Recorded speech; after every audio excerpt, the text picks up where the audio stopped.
the extent of trade we had, and a lot of it was overseas trade. So two very prominent examples I would give from that. One is what they would call the Damascus sword, Damashq ki talwar. So Damascus is in modern day Syria, right? And it used to be said that the swords used, the swords that came from Damascus that were used in all the battles were simply one of the best quality swords. Now, what was the swords actually? So what is a sword made of? A sword is essentially made of steel. Yeah. Now the sword is made of steel. Now, the real factoid over there is that the steel was wood steel, WOOTZ. Yeah. And woods came from the word uku. Okay. And what was uku? Uku meant steel in Telugu and Kannada.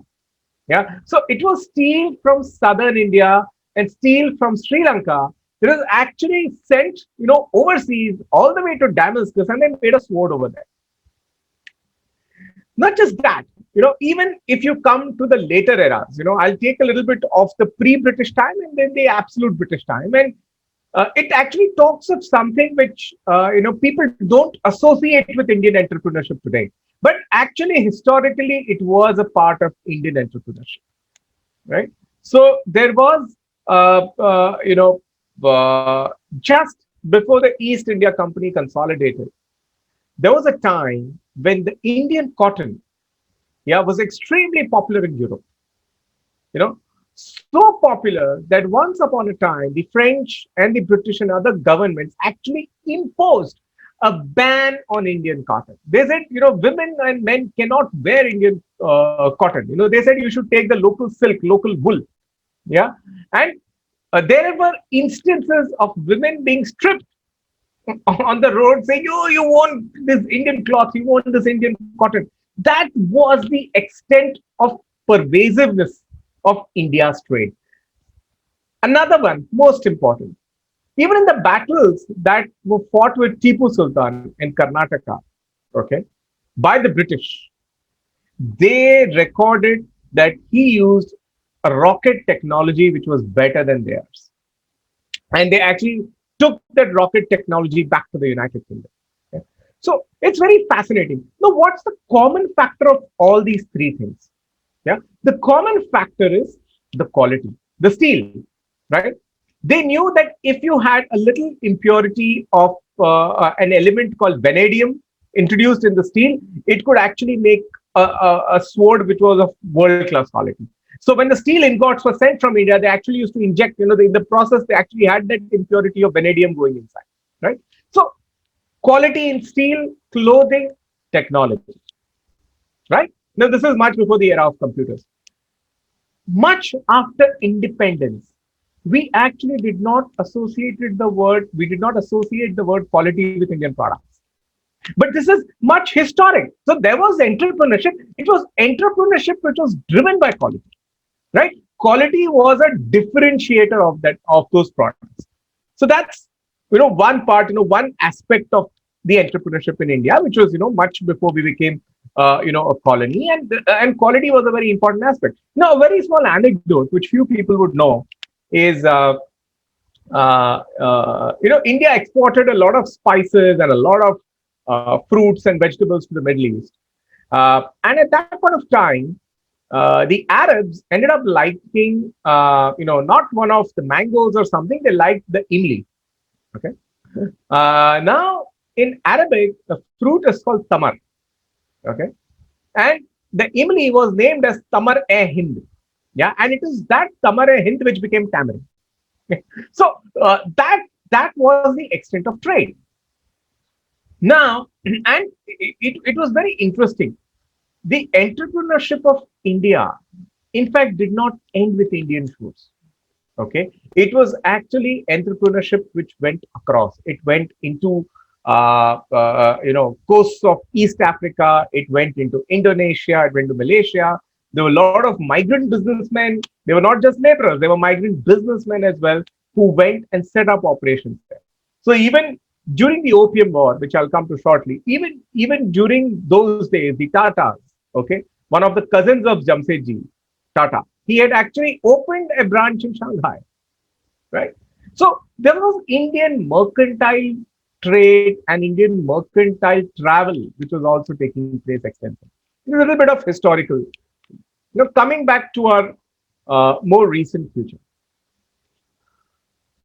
There are two things in the pre-independence time which actually that was an era, which propelled growth worldwide. For example, how did the United States come out of the Great Depression? The Great Depression was a huge economic recession which started in the late 20s in the United States. And I think the entire 30s they went through it. And towards the end of the 30s, they started coming out of the Great Depression. It was a huge economic recession. How did that happen? It was the Second World War. War invariably generates a lot of demand because more and more goods need to be produced, weaponry, and then there's an entire back end supply chain. Sometimes you might just need gunny bags to pull in war materials. Even those gunny bags can make you rich, right? So war generates demand. So it's very interesting. If you actually look at the history of the 19th and the 20th century, it's war and items associated with war which generated demand as well as the capital for modern industry. Because modern industry needed capital, it needed raw materials, and it needed technology. That was the Industrial Revolution, right? What So all this was generated more immensely around the wars, right? So when the Britishers fought the Opium War with China, ये Opium War क्या था? Just for the sake of all the others, I'll give a little background what that Opium War was. So the British colonial designs were rather, not so graceful. I mean, that's a better way to say it. So they realized that China was a self-sufficient country, which practically did not trade with the world, did not take anything from outside, and they realized that they could addict a few of the Chinese to opium, this ganja, okay, and then they realized that it grows well near Banaras. It grows also very well near Ratlam and Mandsaur in India, and of course in parts of Afghanistan. So they actually fought a war with the Chinese emperor so that he allows them to come inside and trade opium. He said, "यहाँ पे कोई नशा नहीं करेगा." These people went and fought a war so that opium could be traded, and they won the war. So eventually, Hong Kong was a piece of land which was given away to the British as a part of their victory, and that became the opium port, right? And so that's now today you're seeing the final reversal of the whole cycle where people in Hong Kong are fighting for democracy and saying, no, we'll go back to the British. The British are willing to give us a protectorate, right? So, but that was the way the British got into Hong Kong. Now, that opium war at that point of time, yeah, India was a colony of the British, and they knew that they were going to produce opium here. So, whatever opium was used to be sent to China, in some ways, people in India were the producers, yeah, and they also got a part of the revenue of that opium trade. So, Jamsetji's first cousin, Ratanji, as well as some of the early Birlas, yeah, both of them got some money from the opium trade. But in those days, it was legal, and it was your very own government, the Britishers, who wanted you to produce that opium so that it could be sold. So that constituted some of the early capital. Now, that's not the only capital. It would have not been a large sum, but it constituted some of the early capital that went into funding entrepreneurship in India. But then entrepreneurship required a vision of its own, right? So the Tatas actually had a vision, okay, that we're going to make, I want to have a hydropower company, I want to have an airline, I want to have a learning institute. So there were visions, and once they had this abundance of capital coming in, they kept on building slowly, and added one or more companies. So that's the way, India was there. But again, they were indeed hamstrung by the fact that India was a colony of the British, right? So the Birlas, for example, they closely collaborated with Mahatma Gandhi. Yeah, they said, no, we will build Vishwavidyalayas, we will build schools, we will build temples where all, including the Harijans, can go. We will even fund Mahatma Gandhi. That goes for the historic closeness between the Birlas and the Congress party. Yeah. There was a closer relationship between them and the freedom movement as well. Nevertheless, they kept building their own enterprises, right?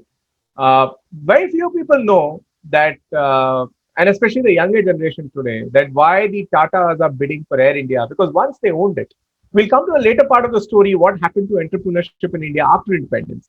But they actually owned Air India. So the first Air India flight was a flight, I think in 1935 or 37, which flew, and hold your breath, it flew from Bombay to Karachi. Yeah, it carried Karachi to Bombay and Bombay to Karachi, and it carried mail. Yeah, it was like a courier service, right? But they had the vision. They said, okay, no, we're going to build an airline. We will build an airline. This was India with her entrepreneurship, her own budding entrepreneurs, right? Right at the time of independence. The story from 1947 to 1991, yeah, is a story of uh, some sort of challenges. Yeah. Now, this is a problem that most democracies faced after they got independence from the British. Yeah. So now for this to understand that aspect of what happened to entrepreneurship then, you actually have to understand a little bit of the perspective of what the colonial powers did, how the colonial powers work, right? So you have a lot of acts, today, that still work in India that are pre 1947 acts. It's quite surprising. Why should an independent nation have acts that are written before independence? But we do have, and many of the British colonies have. It's something most people have found difficult to shake up. Uh, Now, the language of those, right, as well as the very intention of those, is to first learn how to say no and not learn how to say yes, right? So if you even applied for something from the government, it was the entire rule book read as a first you need to be told a no, and then somehow if you succeed you need to be told a yes, right? I'll take you through various aspects. I'll give you some comparative aspects of entrepreneurship got built in other countries around the same time. So what happened is that India got independence, right? And we inherited a colonial mindset, a mindset of control, a desire to control everything. So there came nationalization and the license permit Raj. Yeah? Two very important aspects of that impacted all our entrepreneurial growth right after 47. So in 1953, we or 52, we had this act of uh, corporate, taking over of all the private airlines. There were about 12 private airlines at that point of time. And the government of Mr. Jawaharlal Nehru said that no, airlines need to be all owned by the government, right? So it was a very, if you look at the entire nationalization program, right? They took airlines, they took banks, they took insurance companies, yeah, they took mines. So anything that was core to either a physical infrastructure or a financial infrastructure was taken over by the government. Yeah, and I just read out to you the exact clause. Okay, what it read, and it will sometimes frighten you today as a modern day entrepreneur that how can you even have such a clause? I'll just read it out to you. What it read. Yeah. So the Air Corporations Act of 1953, okay, came into force on the 28th May 1953.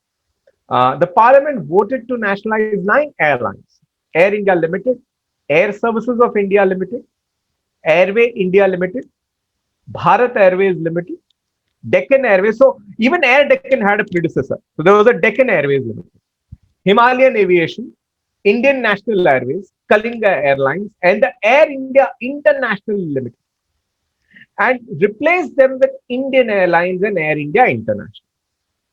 The function of the corporations was to provide safe efficient, adequate, economical, and properly coordinated air transport, whether domestic or international. Now, look at the clauses of running an airline by private citizens from a fine of rupees 1,000, we're talking of 1953, 1,000 to a maximum imprisonment of 3 months or both for each flight. So every single flight that you run from tomorrow, okay, as a private person will attract on a per flight basis a fine of rupees 1,000 and a maximum imprisonment for 3 months, right? So it sort of broke what could have been a beautiful dream. Now, why do I say what could have been a beautiful dream? We'll just read a little bit about what Air India was and what it was perceived at that point of time. Okay, so I'll read to you what then Mr. JRD Tata. So it is very interesting. Now the Tatas actually owned the airline, right?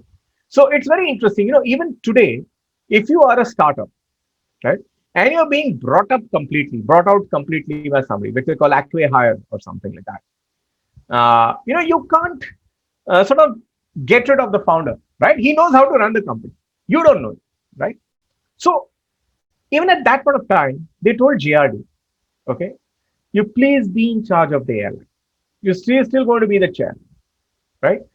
But then he was soon getting tired of the way government worked, right?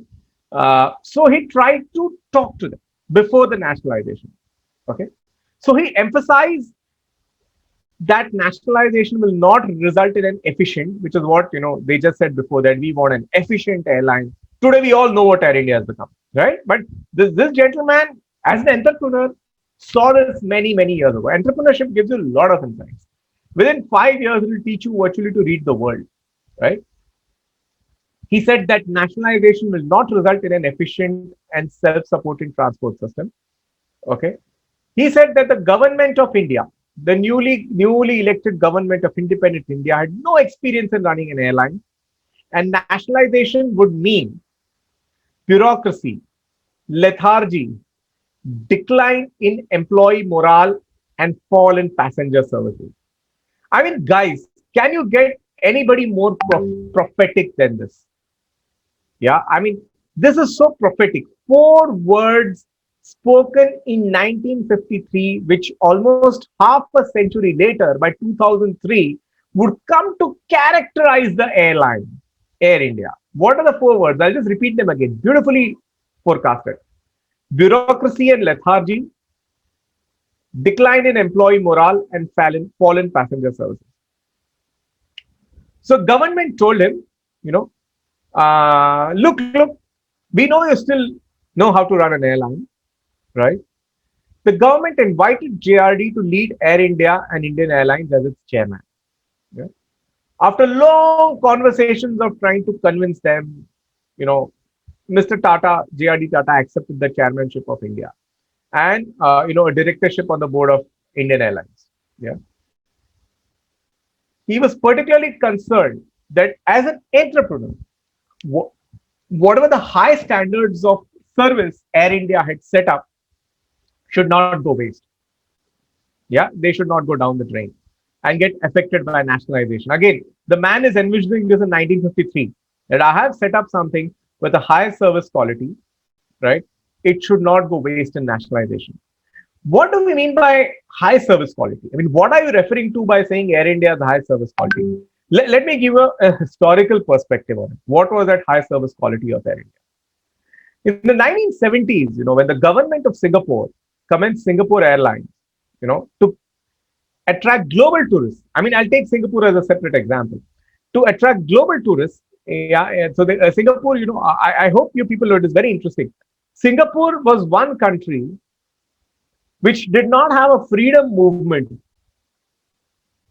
to become a country. It was thrown out of some place. It was actually expelled from the Federation of Malaysia. So overnight, the local assembly of Singapore became its parliament because they were expelled. I mean, they didn't have a nation to say we belong to this nation. They were an independent country. And then within 5, 10, 15 years, they had to rebuild the whole country again. Of course, and that led to a different sort of entrepreneurship in Singapore because the man who led his state that time as a part of the Federation of Malaysia thought he was indebted and had to really build something over there. So he actually built a different sort of country. We come back to you. So in the 1970s, it's about 5 years after Singapore was expelled out of Malaysia. The government of Singapore commenced Singapore Airlines to attract global tourists to its little small island. Okay, it chose to collaborate with Air India. Mark these words. It chose to collaborate with Air India for learning world-class service standards. I mean, what can be a more fitting tribute to the entrepreneurship of this country, the entrepreneurship which was created before independence, right? Where a country which is newly formed comes and talks to your airline. Please mentor us so that we can learn world-class service standards. Air India had also been the inspiration, hold your breath, for Cathay Pacific, yeah, the airline of Hong Kong, and Thai Airways, which began to dominate the skies in the 70s. I mean, so all these airlines actually took their inspiration from Air India. Air India was the first Asian airline to induct a jet aircraft in its fleet, a Boeing 707, which it acquired in February 1960. Yeah, that was the stature. Now look at today. Today we are like struggling somehow that we should get some pennies out of Air India and get rid of it. But this was the product that entrepreneurship handed over to this nation when the airline was nationalized. In fact, one more jewel which you people may not be aware of. One more important factoid about Air India. India was always a very fancied leader and participant of the NAM, the non-aligned movement. Of course, China was there, Indonesia was there. So at 1953, the non-aligned movement conference was held in Bandung in Indonesia. And at that point of time, the Chinese premier, the Chinese did not have that long-range aircraft to carry their premier safely. It was an Air India aircraft which was given to them to carry their prime minister, their premier. Yeah, that was the stature of Air India. Yeah. So you see this man. So now he starts forecasting what's going to happen. So then comes the word again of JRD. Unless greatest attention continues to be paid to the high standards of training and discipline amongst flying and ground crews, the resulting deterioration might destroy the good name of Indian civil aviation. Again, so prophetic. Ultimately, it did destroy. Our governments at that point of time, therefore, and then finally, he got frustrated, and there used to be long board meetings, typical Babudam, no work happening. So in one of his, notes to Humayun Kabir, who was the civil aviation minister at that time, just to give a little bit of political ontology to you guys, Humayun Kabir was the father-in-law of George Fernandez, a very senior Congress leader. Yeah. So he says, if government want them, this is JRD Tata's words, if government want them is Air India and Indian Airlines, to run as commercial concerns, they should pick the best men they can get and let them get on the job. Yeah? Something that we still struggle for today. Subject only to general policy control. Tata wrote to the then Civil Aviation Minister Humayun Kabir, expressing his angst on the long-winded board meetings, 100 to 150-page agendas, and the unending discussion of the previous agendas. So typical of the bureaucracy. Yeah. So that was the era of nationalization. We also nationalized a lot of coal mines. We said private capital should not be holding mines in Dhanbad, Jharia, all the coal. So we actually killed whatever productive and technological growth we could have had as a coal mining nation. All of them got nationalized. Your HDFCs and all came much later. All the banks got nationalized, and so did all the insurance. The controls were so strict, yeah, that Gurucharan Das, who used to work for Procter and Gamble, wrote in one of his books that there was a time, it was a transition between monsoon and winter, and that is a time, people are getting more cold and more sneeze, right? They did not have permission from the government. They used to make those Vicks, no, Vicks which was so common. You rub it on your nose, right? They didn't have enough permission from the government to make those many more. Even that production was controlled. There was no permission to make those. So they used to actually go and, in the silence of the night, they would try and build something more, manufacture something more, push it into the market, which gave birth to the famous oft quoted saying, that the Indian entrepreneur grows at night. He doesn't grow in the day because everything he has to do is he has to do by somehow bypassing, circumventing the government. That's where the Inspector Raj was born, right? So everything had to have so many inspectors coming there. In Maharashtra, for example, as late as I think 3 or 4 months ago, they finally reduced the number of permissions needed for starting a restaurant. I think they were 40 plus and they finally brought down to 10 or something like that. I mean, look at the number. And many of these continue to this day, right? So the story of Indian entrepreneurship, therefore, is really a story of survival, the history of survival. How do you somehow survive? How do you somehow innovate? How do you somehow try to do something different? Now, there are a lot of side effects of this. Let me talk about the side effects of this entire license quota permit system and the sort of nationalization we had earlier. In such an environment where production is not free of control, extra revenue, see, production is free of control, business will always go to the market and get some more customers and get some more revenue. Extra revenue is always a question. When extra revenue is always a question, investment and investment in further R&D is also always a question, which typically explains why it was so difficult to make innovative products in India. Why? Not because you didn't have the talent, but the market would simply not spend to accept it, which is the exact opposite of what was happening in the mecca of capitalism, which was United States and Silicon Valley, where capital was freely flowing. So people were willing to experiment. Oh, there's capital available. Let's experiment. Let's try. The customers are there. The customers will buy it out. It's not so here. It was extremely difficult. I remember very, very painful incident I had, as a young person. I'm talking about still about 20 years ago. And I said that, I found I was an operational researcher and I used to make a lot of interesting algorithms. And I found that one of my algorithms could be used by a mapping company to optimize the transport route and the cost. So I actually took my file and I went there. I won't mention the name of the company. It's a very reputed mapping company. And I said, hey, here's this algorithm. You want to use it? So I was made to sit out in the lobby, and after 5 or 10 minutes, a gentleman came from inside. He said, "Look, the product is made in the US. Here we only sell it. So don't come to us with this." Now imagine this was as late as just 20 years ago.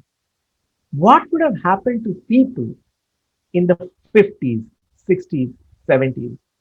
Practically nothing. In fact, these are the policies which also led to a substantial brain drain from India. Yeah, because at the end of the day, everything has to be commercialized. Even the talent, the IPR, the intellectual assets have to be commercialized. And to be successful in commercializing them, you need a market. So we ensured that that very market was non-existent. That and then India became the leader in excessive taxation.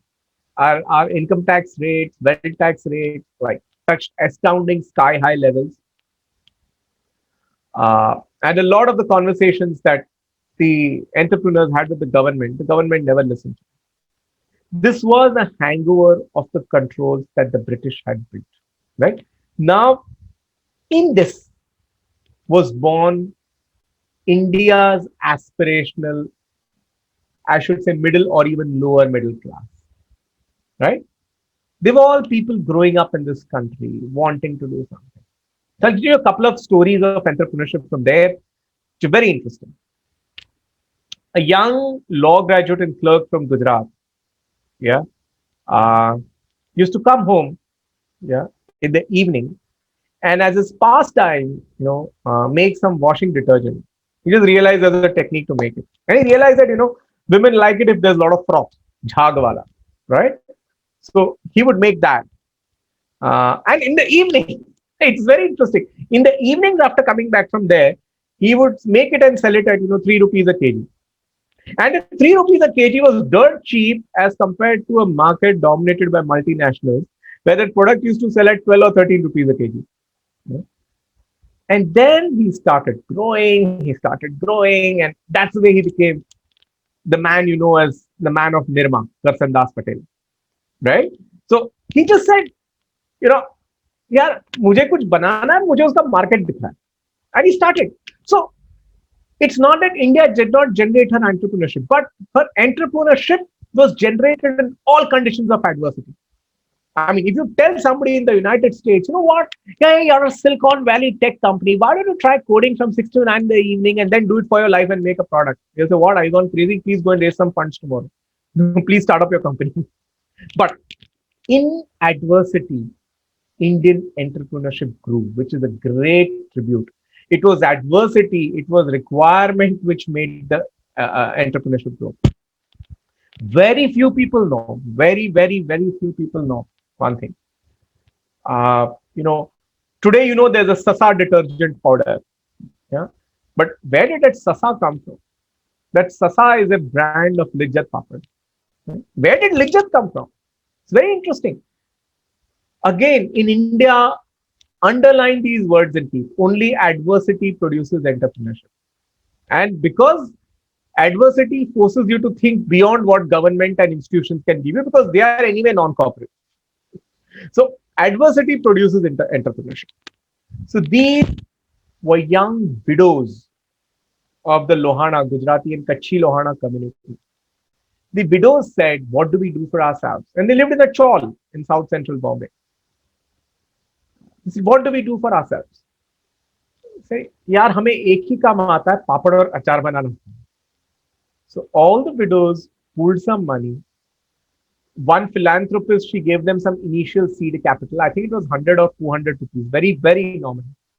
And they said, with this, let's buy, some papad banane ka wo, some khar, atta, all that. Let's start making papads and selling them. And once they saw a little bit of success, they said, no, let's employ all the other unemployed women elsewhere. So they created their own supply chain. So there would be, so small vans of theirs going to specific shops or areas called Lijjat Papad Kendras within all the suburbs of Mumbai. And then in the morning, that would take the atta and go, give it to them. They would roll the papad, dry it, and again, within a few days, the collection back would come. And that way, they created their own supply chain of women who were as dispossessed as them and created a brand. And the brand started exporting and started making other things. It started making a detergent powder. And still today, it gives scholarships of good amounts to, the children and offspring of these women who want to go for some education. Right? So the beautiful story, the silver lining of India is adversity still produced entrepreneurship. And that is like something you should say hats off to. There is no Silicon Valley funding. There is no venture capital. There is no Singapore type Lee Kuan Yew leader to tell you go and become an entrepreneur. Yet people had the gumption to face adversity on their own and became entrepreneurs. One more, a little, more interesting story of modern entrepreneurship, which is not of, just making, say, a papad or something like that, an eatable or an FMCG. But it is an FMCG, but which has a certain technical process. So there was a man in Chennai who had just finished his BSc in chemistry. And his family did have a business, but he told them, hey, you know what, you don't need to know how, you don't know how to run this business. Like he disagreed with his family. And he set about trying to make his own business of soaps and shampoos. So he would actually take a cycle and go around in the villages. Okay? And he found that the people over there really poor. They can't afford those big shampoo bottles. But if you tell them, once in a while, hey, your wife or daughter needs a shampoo bath, and here's a sachet of 50 paise or 1 rupee, he was very much willing to spend. And he said, wow, these sachets should be only sold at pawn shops because the pawn shops are so ubiquitous all over India, or the small bania shop. This is the man who actually brought the sachet revolution to Indian shampoo. It was not a multinational company, ladies and gentlemen. It was this young man called C.K. Ranganathan of Kevin Care who said, I will make these sachets and I will give it to all the small shops of rural Tamil Nadu. And eventually he became national. And that is the way India started having that shampoo in a sachet. It was this young man who created it. And all the marketing was also very native.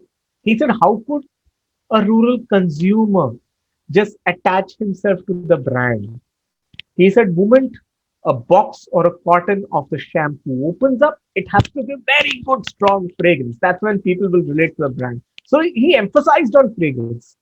And that is the way his bigger shampoo, the Nile and the Chick shampoo, the Nile shampoos became NYLE, they almost became very famous brands, right?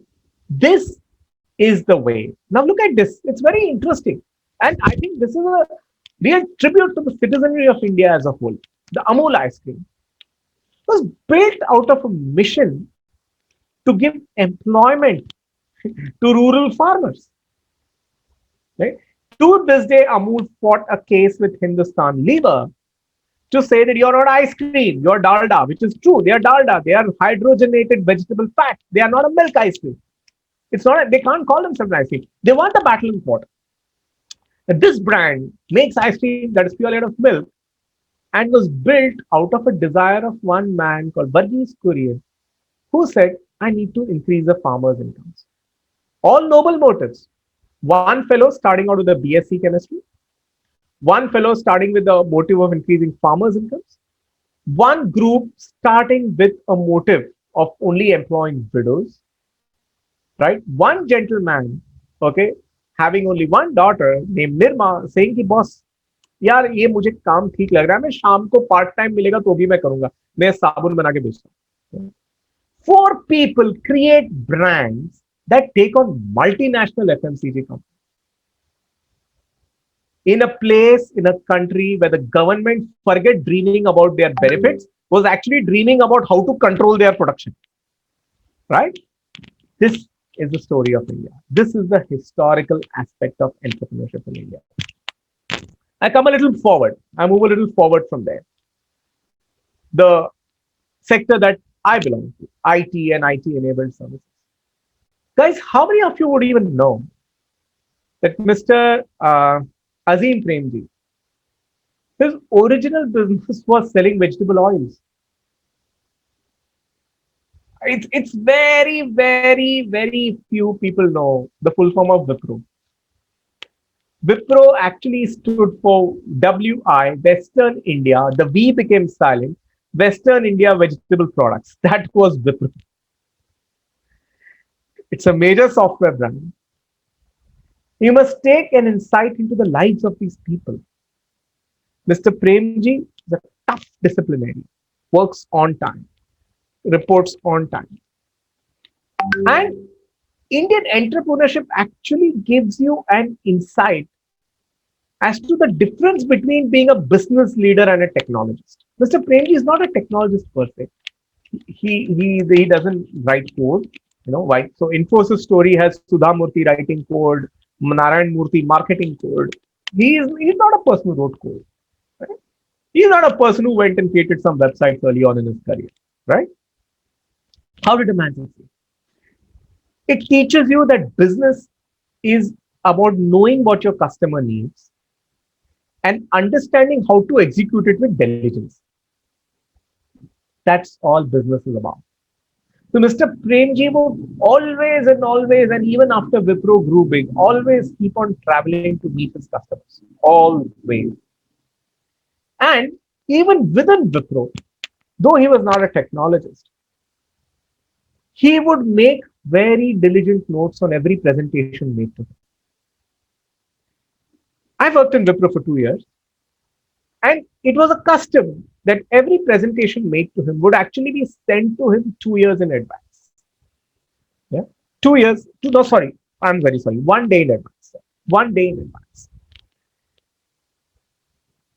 Whatever be his schedule, however busy he may be, he would read and understand the presentation, the PowerPoint end to end. And next day, when you go to make the presentation to him, if you have missed a point, if you have forgotten some point, or you have not explained something properly, he could tell on his own after going back in his memory to that PPT or going back to his notes and saying, you missed this, or this is what you were trying to say earlier, right? That is what makes an entrepreneur. Look at this, somebody who doesn't know any technology. Let's take an example of the other company, Infosys, right? They actually had very little capital when they started, right? There was a time, I think in 80s, I don't remember the exact date and time, but when Mr. Narayan Murthy approached Canara Bank for a loan, I need a loan to grow this company. And Canara Bank told me you're ineligible for the loan. You can't get a loan. Now, this also indicates the mindset which haunts our banks and haunts Indian entrepreneurs even today. So now from history, we come into today, which is the reality. They will want some collateral. They will want some business plan.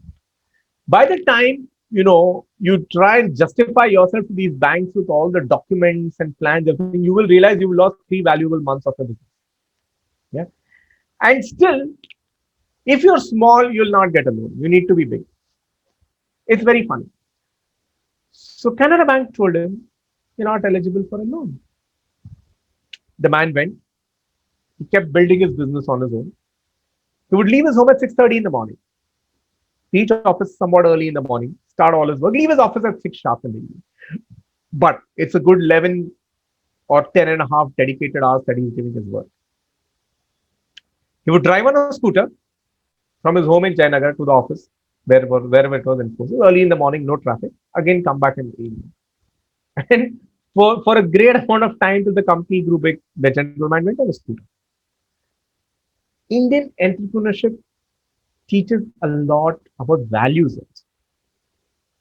Values have been one part of entrepreneurship which have over historically, if you look through generations of entrepreneurs, value has been preached to them. I'll read to you something from what the Birlas, told once. So it's a letter, that Mr. Ghanshyam Das Birla, offered this advice to his grandson, Aditya Birla, when he was studying at MIT.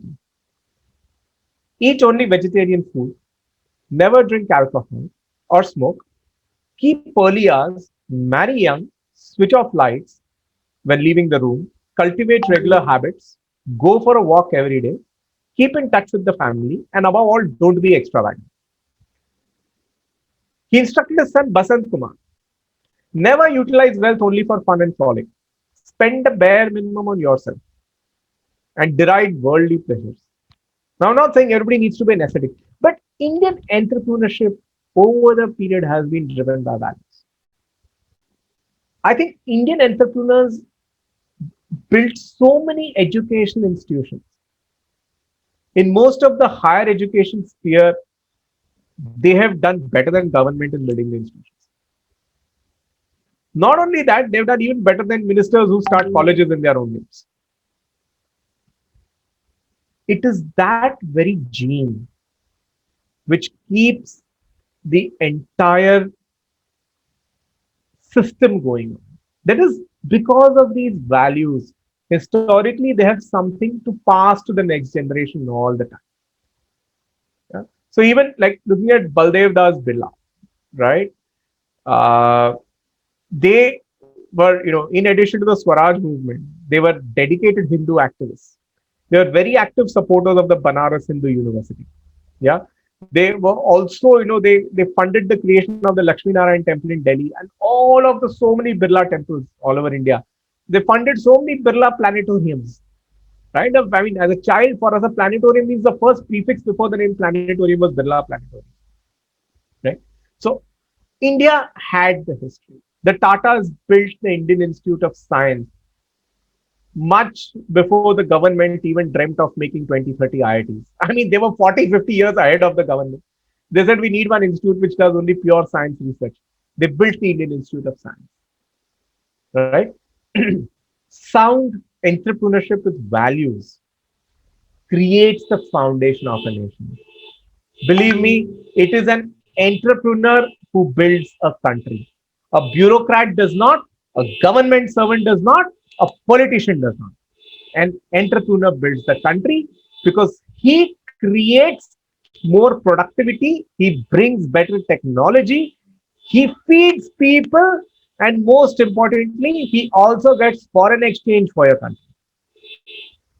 Right? So it is only an entrepreneur who can make or destroy a nation. The government is a facilitator. That's what history teaches us. And I think that's what I even look forward to everything from the future of India. Right? So I just give you some very small snippets about another industrial house, and then we'll close. So very few people know that when the Tatas built the Taj Mahal, right? It's a Tata's hotel. There's an Indian hotel company. It was the first hotel with electricity in India. I'm talking of the year 1903. The first hotel that actually had electricity in India. Uh, when they built Tisco in 1907, right? Jamsetji Tata, did not live through it completely, right? His old Dorabji Tata also came. There were many cases. Now, these were dense jungles of Jharkhand. There were many cases where people were overrun by elephants and killed. The projects were delayed for months together because of elephants wreaking havoc. And yet, with all the demoralization, he said, no, boss, I'll go and build a steel plant. He built the steel. When the first hydroelectric power plant was built, the machinery had to go over the ghat, which is the ghat between Karjat and Lonavala. The machinery actually had to be transported. There was not enough adequate infrastructure. The machinery actually had to be transported over logs of wood. Yeah, much like you do sledging in the snow areas, right? The machinery had to be transported over logs of wood. And yet, the entrepreneurship got built. Yeah? So, this is the story. India has had a lot of side effects of the license permit Raj. We've got a lot of crony capitalists. They are the poison of democracy today. Yet, the spirit of Indian entrepreneurship survives. And it is only those people who can make India Atmanirbhar. And it is only those who can make India a better place to be. Yeah. With that, I'll conclude. If you want to have a 2-3 minute conversation, yeah, I'll be open to all you folks. Yeah. Thank you so much, sir. It's always a privilege to listen to you. And I would request the participants if any one of you have any questions, because I have one.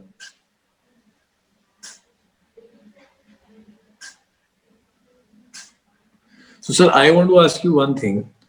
Sir, so you told us when about the I like that idea when you told us about the widows who made a brand of legit papad. I was not aware of that story.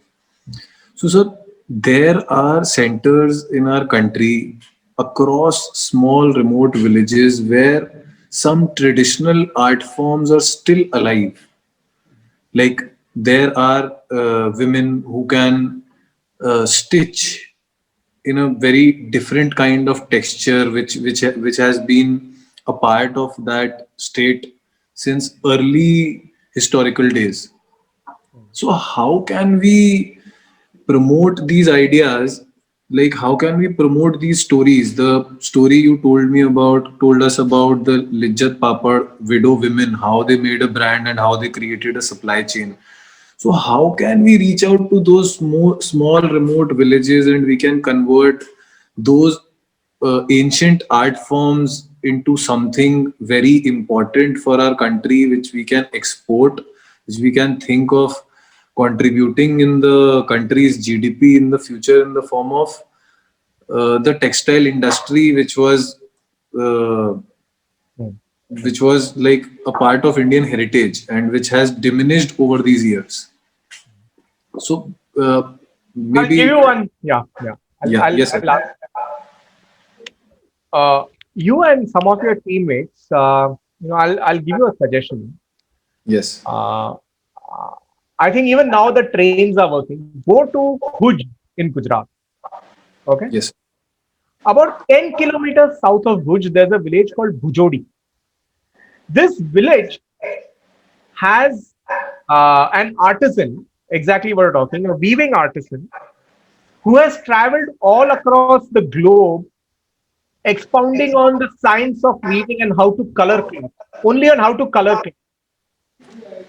The entire village has a sort of a garden mall. Okay, so it's a garden with a lot of interspaced places along with shops. So there's a garden with a weavers, different weaver shops in that, where everything from a chappal to the handbag to the cloth, the bed sheets, the shawls that are made in most of the villages around are sold. And you should actually, even I would not be an authority on this, but you should talk to them and find out how they set up the supply chain, where they got that garden bazaar concept from, yeah, and how they went about making money. I think if you're really interested, a couple of you should go there and try and document that story. You'll get it all complete. yes, sure, sir, sure. I will try my level best to visit there as soon as possible, and if anyone from here wants to accompany, he or she can. But sir, it was a wonderful lecture. You talked about a lot of things. You started from the steel sword, which was like a powerful start. And if anyone wants to take that idea forward and wants to research on that, and if anyone from the participants have already taken it, so you can add this and you can add this in your research as well. And sir जिस तरीके से जितना भी कुछ आपने बताया if we'll connected to the historical aspects like if we'll talk about papad we have दो spices like India is a land which has always been rich in spices. That was one of the reasons why Britishers came over, and everything can be connected to the historical aspect and how these people are converting it, and over time with with adding the technological aspects and taking it forward. And as you said that in India, entrepreneurship comes with adversity, and people here are researching a lot, and we'll see that on 26th. Yeah. And I would seriously want them to come up with some brilliant ideas so we can take it forward in some or the other ways, and we can reach to the right people, to the right set of, as you said, that government and bureaucracy. These all are the facilitators. So we are on our own. So no wonder how many adversities we are facing, but we will make through it, and I am sure we will. And with this note, sir, I would thank you that you gave us our valuable time, and I'm looking forward to see you on 26th as well. Thank you. And it was a pleasure listening to you again. I have always been a lover of your lectures. I am not getting the right word right now, so that would be the best word for now. So I'm looking forward to many more sessions in the future, sir. Thank you so much. The Thank you pleasure so. mutual. I too enjoyed. Thank you. Thank you. Thank you, sir. Thank you so much.